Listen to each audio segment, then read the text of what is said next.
Welcome back to All This Math. This is Professor Parker and Asada. Asada, as you see, has her bonnet on, her bonnet and scarf duo, little number on. Asada, what's the purpose of a bonnet and a scarf?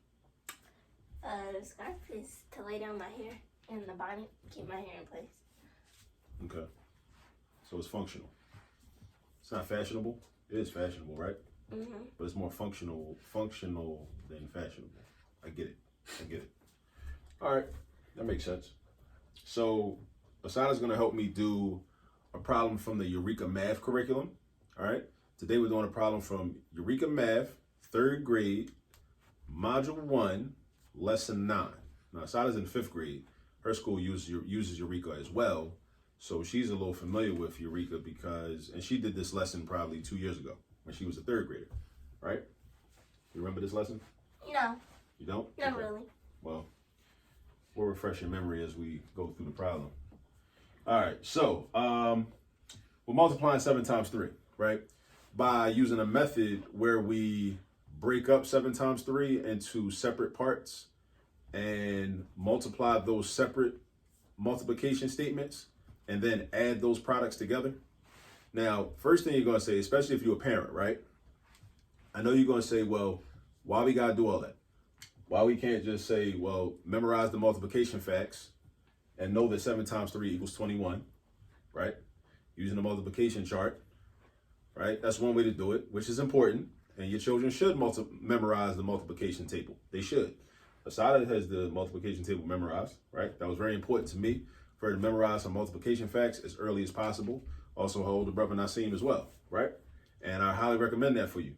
Or they can think of multiplication as repeated addition, because 7 plus 7 is 14 and 14 plus 7 is 21, right? So that's another way to think about it. But when we use these different methods, what it does is it helps your child gain a conceptual understanding of mathematics, a conceptual understanding of multiplication, which will prepare them for algebra later on.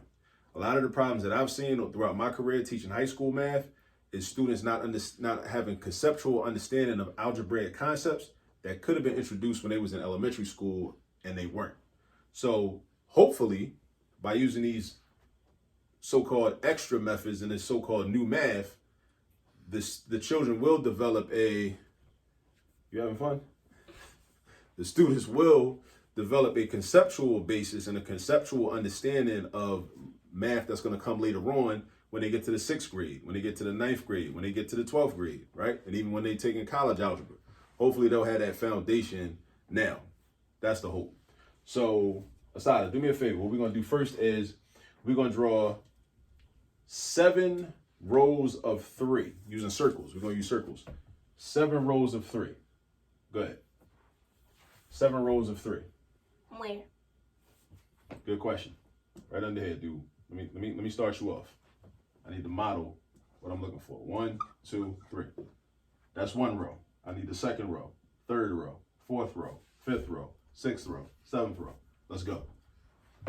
That's what I need. Okay.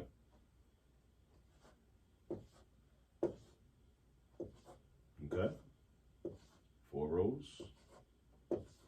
Now she's writing rows of 3. So what she's actually doing is she's creating what's called an array. This is an array of values. Is that 7 rows? Mm-hmm. 1, 2, 3, 4, 5, 6, 7. So she's got 7 rows of 3. So now what this particular method instructs us to do is to break 7 down into, so what I'm going to do is I'm going to rewrite this over here, 7 times 3. Break 7 down into, like, let's say a smaller number like 5 and 2, or 2 smaller numbers, because 5 plus 2 equals 7, right? All right, so 5 plus 2 is 7, right? So now what happens is when you look at the circles, you want to focus on 5 rows of 3, right? 5 rows of 3. So we got 1, 2, 3, 4, 5. And then we got 2 rows of 3. 1, 2. So 1, 2, 3, 4, 5. And if we just count these up, right? Or we just think about it as, okay, let's multiply, you know, like treat it like an array. Multiply the circles that are vertical, 1, 2, 3, 4, 5, by the circles that are horizontal, 1, 2, 3. 5 times 3 is going to be 15. And then down here in this rectangle, 2 times 3, make sure your dancing doesn't block the picture. All right. So 2 times 3 is going to be 6, right? And then we just add them together. So we got 15 plus 6, which is 21, right? And it's shown visually right here, all right? So 7 times 3 can also be seen as 5 times 3 and 2 times 3, which is, let me write it like this. Let me do 5 times 3, put that in parentheses, plus 2 times 3, all right? And the 5 times 3 is 15, because we got 15 right here. And 2 times 3 is 6. And 15 plus 6 is 21. You also need to know your addition facts as well. You need to know your addition and subtraction facts, right?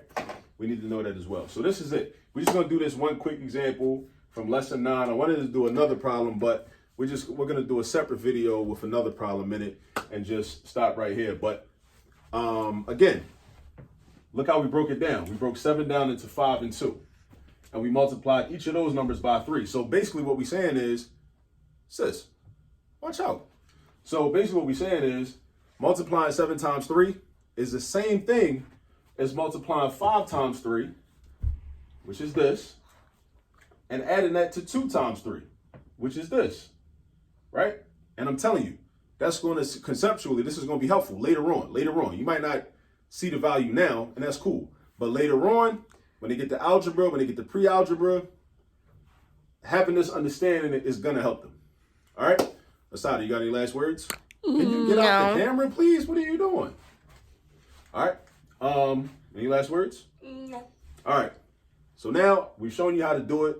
Hopefully it makes a little more sense. Now go get some practice. All right? Hit the button.